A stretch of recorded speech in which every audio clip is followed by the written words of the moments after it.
Hi, Acadiana. I'm Meteorologist Dave Baker. Happy Thursday to you. This time it's pretty stormy across Acadiana. It looks like those storms are going to continue on through the mid part of the afternoon. Could see some heavy tropical downpours to go along with it. But this is Let's Talk Tropics on a Thursday. It is August the 29th. I would assume that most of you that are out there today do recognize this date as a significant date in Louisiana history.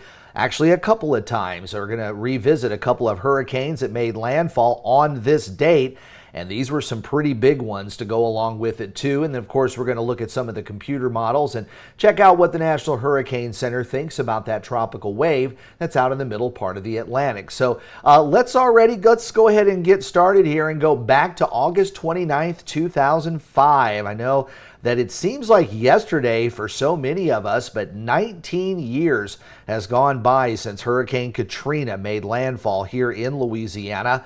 Of course, we saw the tremendous damage down the Mississippi River areas and New Orleans east with the wind damage and the water damage as well. New Orleans, of course, those images all stuck in our minds. And it wasn't just the New Orleans area. This is a shot over in Mississippi, in Long Beach, Mississippi, where everything was completely wiped away by Katrina's tremendous storm surge. And that storm surge extended eastward as well. This is Bayou La Battery, Alabama, where some of the boats were washed inland as well. So Hurricane Katrina, of course, was a very deadly hurricane here in Louisiana. It was a Category 5 when it was out in the middle part of the Gulf of Mexico, but when it made landfall, it was a Cat 3. Almost 1,400 dead. That's kind of an estimate, too, because there are still some that have been unreported or missing, and about 1,000 of those that were killed were right here in Louisiana. Adjusted for inflation, $186 billion in damage, and, of course, as we all know, hundreds of thousands were displaced. And there are several of you that have made Acadiana your home since that fateful day back in 2005. So let's move along, and another big one. This one a little bit more in recent memory, though. Hurricane Ida, 3 years ago, making landfall as a Category 4, borderline Category 5 hurricane. And again, the damage down there from Port Fourchon all the way up, going up the LA1, all the way up to Thibodaux, and then beyond, tremendous amounts of damage, especially there in the coastal sections. But Hurricane Ida stayed very, very strong as it continued to move northward, and it affected a large part of the country. Again, it was a Cat 4 at landfall, 112 people losing their lives, 30 of them right here in Louisiana, $75 billion worth of damage, and it went on to be a massive tornado and flooding outbreak in the mid-Atlantic states as well as New England. So Hurricane Ida not just affecting the Gulf Coast, but a large part of the country. So let's go ahead and get started. Last check of our current temperatures, it was 90 degrees here in Lafayette. Looks like that at the airport has now dropped back since some rain has started there. So the actual temperature at last check is 84 with a dew point at 76. There for a while that heat index was hovering around 105, but now it's back down to 93 now that we're starting to get some rain out there. And you can see the rain on the cameras as well. Some wet roadways here in Lafayette, also over toward Breaux Bridge. Henderson looks okay right now. And then as we go off toward the west, it looks like some dark skies starting to approach the I-10 and I-49 as well as Ambassador Caffrey with some rain off in the distance there. The roadway looks to be dry there at the Dussault east and west exit this time around as you go in or out of Acadia Parish. So let's check out the radar again. There is a lot of rain out there, and it is just starting to develop over most of Acadiana. Got a special marine warning that's out there in the Gulf of Mexico right now.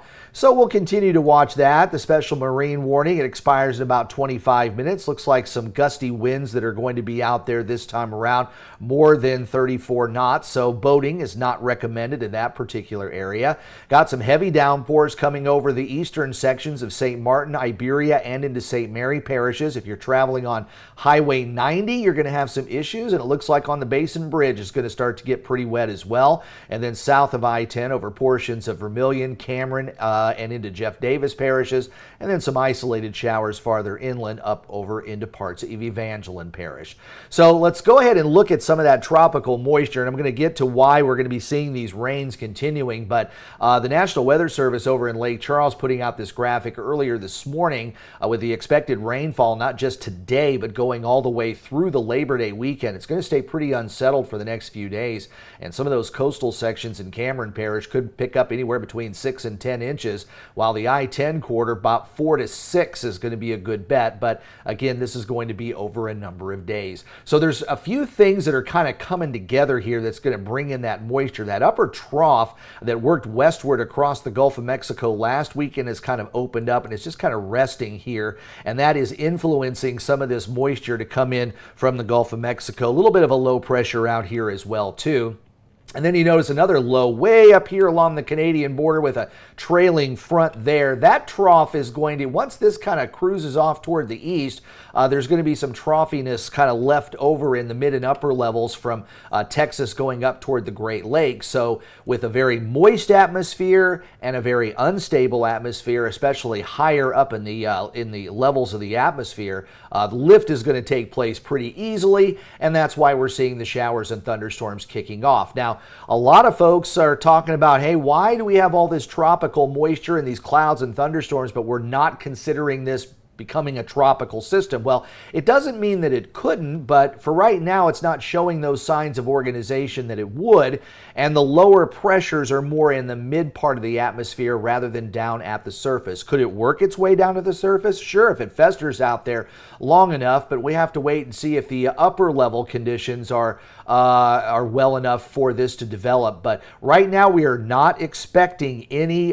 tropical development out there at this point in the Gulf of Mexico, but it is going to provide a lot of moisture out there. And no, I don't speak a whole lot of Spanish, Travel Jet Setter 954, but Google Translate works very, very well. That person was actually talking about that trough over the Canadian border that I showed you up here that's going to be producing some severe weather over the Great Lakes, and I was responding to that person that that trough is going to work its way down to the south, as I was telling you there, and help to keep our atmosphere pretty unstable. So yeah, I kind of fake it till I make it. I took 3 years of Spanish in high school, but being in Illinois, I didn't really have a whole lot of folks to communicate Spanish with at that time, so kind of lost it. I could understand it a little bit, but Google Translate really helps me out. But thanks for that question there. As far as the wave heights and direction out in the Gulf of Mexico right now, we are looking at some rougher seas, about 1 to 3 out there, maybe 2 to 4 off to the east. But of course, with those bigger thunderstorms out there, if you plan on doing some boating, you are going to be seeing some much higher winds and seas out there. Central American satellite, a tropical wave moved through there a couple of days ago, so things are pretty fair right now. But there's a little more moisture that's going to start working its way westward from the northern Caribbean. You can see some of those thunderstorms there south of Florida and then going over to around Cuba. So some of this is actually going to be moving over into the Gulf of Mexico and helping to feed some of the thunderstorms that we've got out there right now. A little bit of a tropical wave, kind of what's left of one right about in here. And then you've got some thunderstorms over the central part of the Caribbean that don't seem to be doing anything. And then here's our tropical wave out here that will kind of talk about the possibility of development farther down the road. And there's a big look at the tropical Atlantic. We've got one tropical wave. This is the one right here that the National Hurricane Center is kind of taking a look at, and the development possibilities are going to be out here. And we'll get into some of the models and kind of show you why we think there could be some development there. And then check out the moisture that's coming off of the African continent there. That actually is being picked up in the models too, not necessarily going where this one here is expected to go into the Caribbean, but this one might turn a little bit farther off toward the north and go on toward the north there. So we might have a couple of named storms in our forecast in the next couple of days, although only one is more of a concern for us here in the U.S. And there's another look at the wider view of the Eastern Atlantic satellite. Two pretty large tropical waves out there. And the more moisture that rolls off of the African continent, the more it can moisten up the mid and upper levels of the atmosphere and also kind of get rid of some of that Saharan dust. So the National Hurricane Center here talking about a medium chance for some development over the next 7 days. days. In fact, they're giving it about a 40% chance for development as a tropical depression could form somewhere around the northern Leeward Islands or perhaps the Virgin Islands. This tropical wave is currently moving to the west at about 10 to 15 miles per hour. So it's going to take a little while to get there. It's not moving quite as fast as some of those other tropical waves. Beryl and Ernesto are really hauling across the Atlantic Ocean. So this one's going to stay out there a little bit longer and might be able to fester somewhat. So let's go ahead and go through the model suite. And I'm skipping over the Euro model because I didn't get the latest run this time around. The one that I have is from actually late last night. So we're going to kind of skip over the Euro for today. But we're going to take the GFS out about 10 days. Doesn't seem very excited about anything, although there's maybe a little bit of a pressure drop in this particular area, kind of where the National Hurricane Center thinks this bit of a tropical wave out here is going to be moving off toward the west. I am also watching a number of fronts, low pressure areas that are moving along the Canadian border and kind of pulling in some fronts as well that will be moving across the country. So could that possibly prevent any tropical systems from coming into the Gulf of Mexico and maybe curving them out here in the Atlantic instead? Kind of have to wait and see, but that is the scenario right now.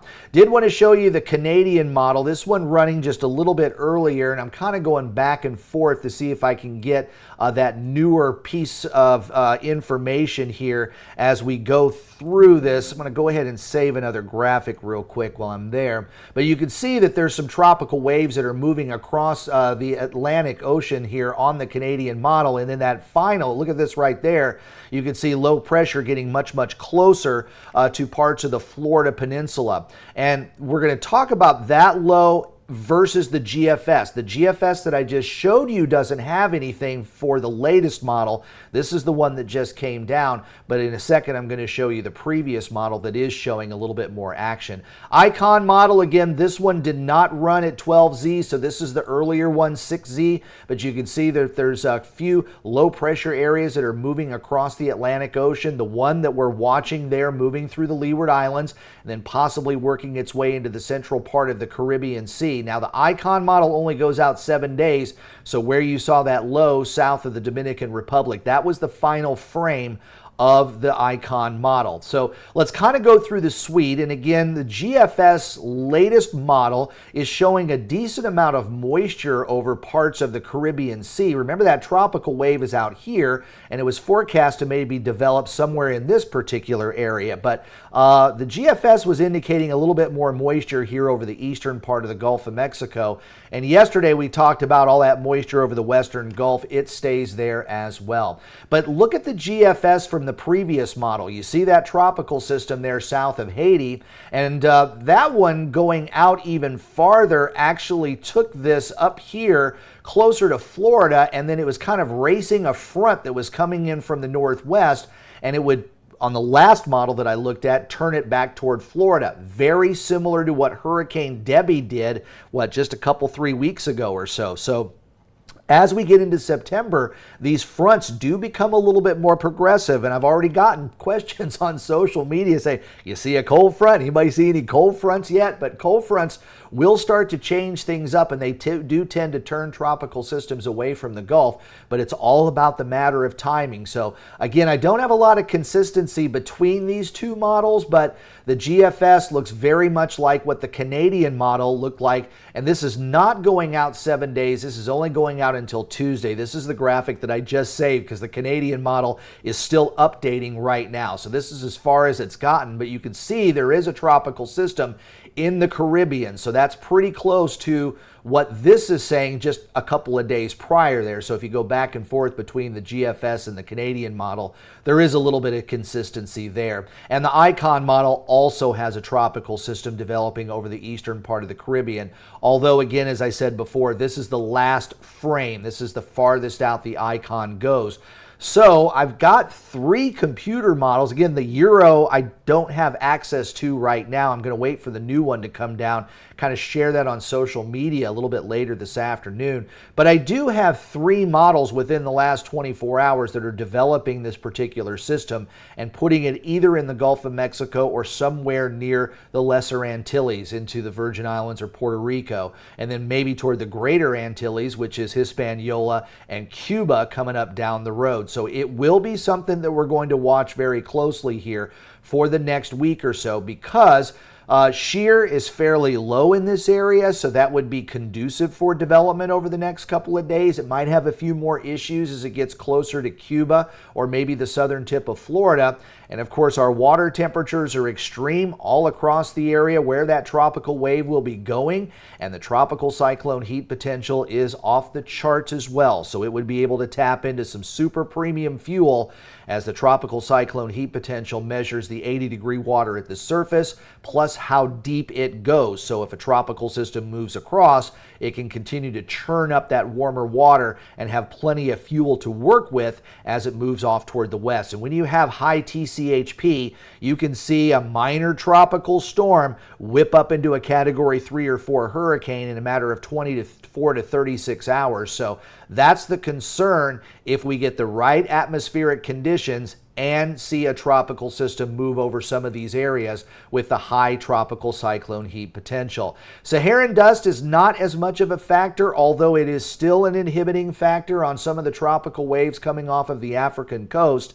But the more tropical waves that come out and the more moisture that's added to the atmosphere over the Atlantic Ocean, the less Saharan dust and dry air is going to be impacting these tropical waves. And as you get deeper into the hurricane season, these tropical waves coming off the African coast will have a much better chance for development, although a lot of those do stay out in the Atlantic Ocean when you start to get into September and October. But September development, and again, we're just a couple of days away from the first day of September. I believe that's on Sunday.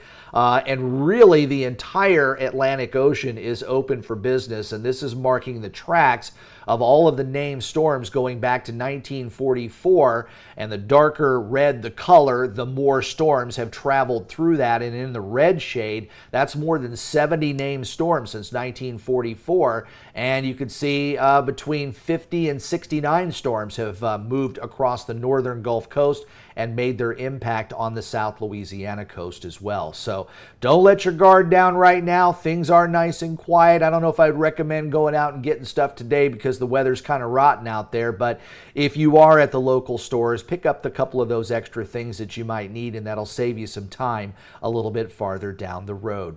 Well, I hope you enjoy Let's Talk Tropics. That's what I've got for you today. Please like this video and subscribe to the channel, and also turn on those notifications.